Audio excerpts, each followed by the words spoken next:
Hey guys, welcome back to the channel. We have a Rice Lake 8882 intrinsically safe setup. You see here it's a mobile scale with a battery, and we have 4 load cells that we have to look at. Previous technician said we have 2 load cells down. So here I pulled 1 load cell out, we're testing it, and we're looking for any anomalies in the scale itself, any resistances between excitation, signal, any shorts, any readings going up and down, any readings that have more resistance that is necessary. Then we pull out a new load cell, and we're going to check it as well. Its readings were slightly higher, but still well within parameters. Everything equaled out the way it's supposed to be for excitation to signal and the bridge, the cross bridge in between. That was all perfectly fine. You'll have to pause it to get the appropriate reading if you're curious, but the scale is good. So we started installing the scale, or the load cells to the scale. So we come through, and we're very gentle with the wiring, pulling it back through the way it came in. And we want to put it back the exact same way once we're done. That way no load cell wires are going to go over top each other to cause any binds, no rips or tears, and we're also checking the wires themselves to make sure that they are good. Now here I am checking the second load cell to make sure it is good. And be honest with you, I didn't find any major issues with either of the load cells that I removed. That being said, one load cell was upside down, so if it wasn't set up properly, it may have caused some reading issues. I did eventually flip it back around when I installed the new load cell correctly, but you can get away with doing that if you mistakenly add the load cell the wrong way. So if the load cell is wrong, you wire it up in signal reverse. So positive is now negative and negative is now positive. I did all that. All the load cells are wired correctly. I tested everything, pulled the wires nice and taut, kept the scale up a little bit. In this particular model, you have to do that and then pull out all the slack. And then you can lower the platform down the rest of the way. So at this point, the scale can actually be a scale.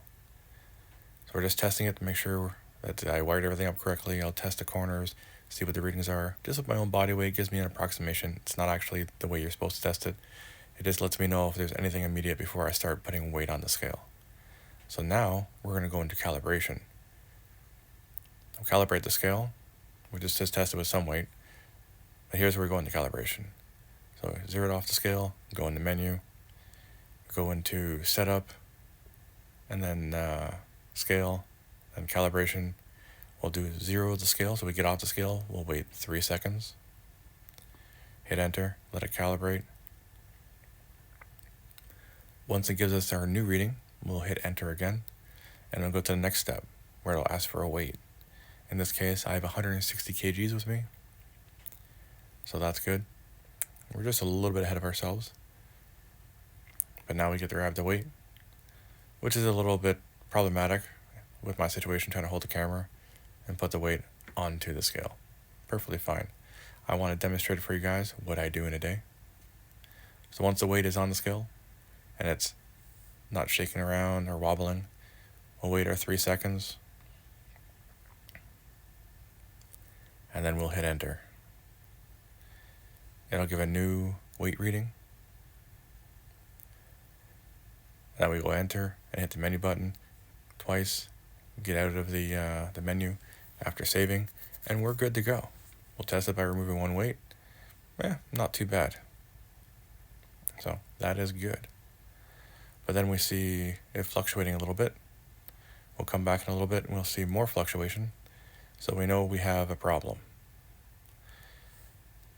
So I removed 1 load cell, and then that fluctuation went away.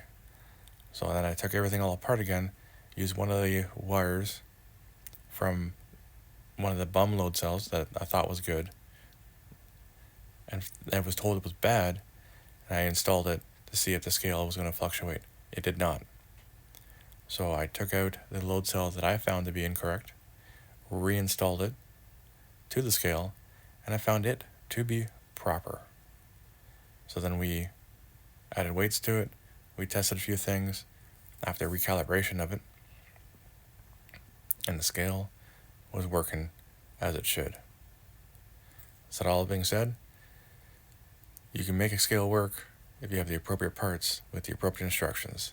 If you have any questions, comments, concerns, leave them down below and I'll get back to you as soon as I can. Thank you for watching.